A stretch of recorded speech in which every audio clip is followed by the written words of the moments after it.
오늘 중국 상하이 부근에서 발생한 저기압의 영향으로 밤부터 비가 내리겠습니다. 이 비는 모레 새벽까지 이어져 제주 동부와 남부를 중심으로 20에서 60mm 강우량을 기록하겠고 산지 등 많은 곳은 80mm 이상 내리겠습니다.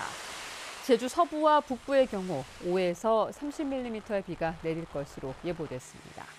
특히 내일 아침과 낮에는 천둥 번개를 동반한 시간당 20mm의 강한 비가 내리는 곳이 있겠고 바람도 강하게 불어 순간 풍속 초속 20m 이상의 강풍이 불겠습니다. 제주도 해상에도 2에서 4m의 높은 파도가 일어 항해나 조업하는 선박은 주의가 필요하겠다고 기상청은 당부했습니다. 제주 지역 중대형 상가 투자 수익률이 전국 최하위로 나타났습니다. 통계청에 따르면 1분기 제주 지역 중대형 상가 투자 수익률은 0.59%로 전국에서 가장 낮은 것으로 분석됐습니다. 또 같은 기간 제주 지역 소규모 상가 투자 수익률 또한 0.57%로 경남과 함께 전국 최하위를 기록했습니다.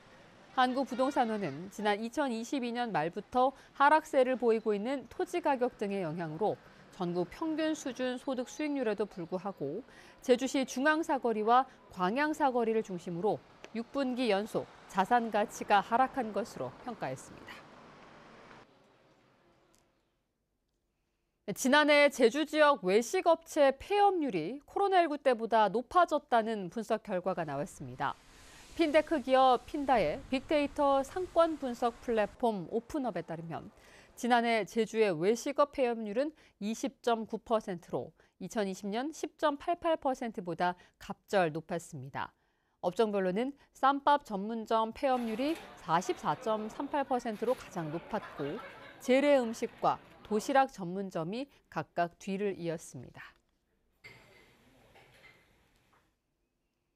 어제 오후 3시 40분쯤 제주시 구자읍 김영리의 한 비닐하우스 창고에서 불이 나 30여 분 만에 진화됐습니다. 이 불로 인명피해는 없었지만 80제곱미터의 창고 한 동과 안에 있던 냉장고 등 가재도구 등이 불에 타 소방서 추산 214만 원의 재산 피해가 났습니다. 소방당국은 창고 전기 배선이 오래돼 불이 난 것으로 보고 정확한 화재 원인을 조사하고 있습니다.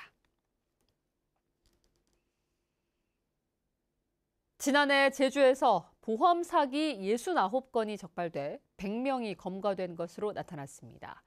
제주경찰청에 따르면 지난해 보험 사기 특별단속에서 9차례에 걸쳐 고의 교통사고를 내고 보험금 6천만 원을 편취한 일당 7명이 검거돼 피해금 2,200만 원이 환수되는 등 보험 사기 69건에 100명이 검거됐습니다. 경찰은 다음 달부터 2달 동안 보험 사기 특별 단속 기간을 운영해 조직적이고 상습적인 보험 사기 범죄를 집중적으로 수사할 방침입니다. 교통유발 부담금 체납액이 6억 원을 넘는 것으로 나타났습니다. 제주시는 도시교통 혼잡을 유발하는 시설물과 집합 건물의 소유자에게 부과한 교통유발 부담금의 체납 건수는 1,400여 건으로 금액으로는 6억 200만 원이라고 밝혔습니다. 제주시는 교통유발 부담금 전체 체납자에 대해 체납 고지서와 부동산, 예금 등 재산 압류를 위한 압류 예고서를 발송했고 기간 내 납부하지 않으면 5월부터는 체납 처분할 방침입니다. 제12회 제주 4.3 평화문학상 시상식이 제주문학관에서 열렸습니다. 제주도와 4.3 평화재단이 4.3의 진실, 인류의 보편적 가치인 평화와 인권을 주제로 공모한 결과 시 부문에서는 4월은 예감도 예고도 없이를 쓴 김은순 시인이, 논픽션 부문에서는 칼라스의 전사, 관용의 사상가 볼테르를 쓴 하상복 작가가 수상했습니다. 소설 부문은 수상작을 내지 못했습니다. 도유지 14만 필지와 건물 3,700여 동을 대상으로 드론을 활용한 공유재산 실태조사가 진행됩니다.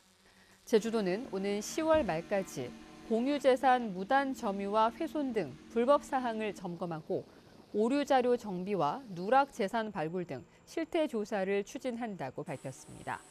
조사에는 실태 조사원 14명을 투입하고 직접 방문이 어려운 중산간 지역 도유지의 경우 드론을 활용해 무단 점용 등 불법 사용 여부를 조사할 계획입니다.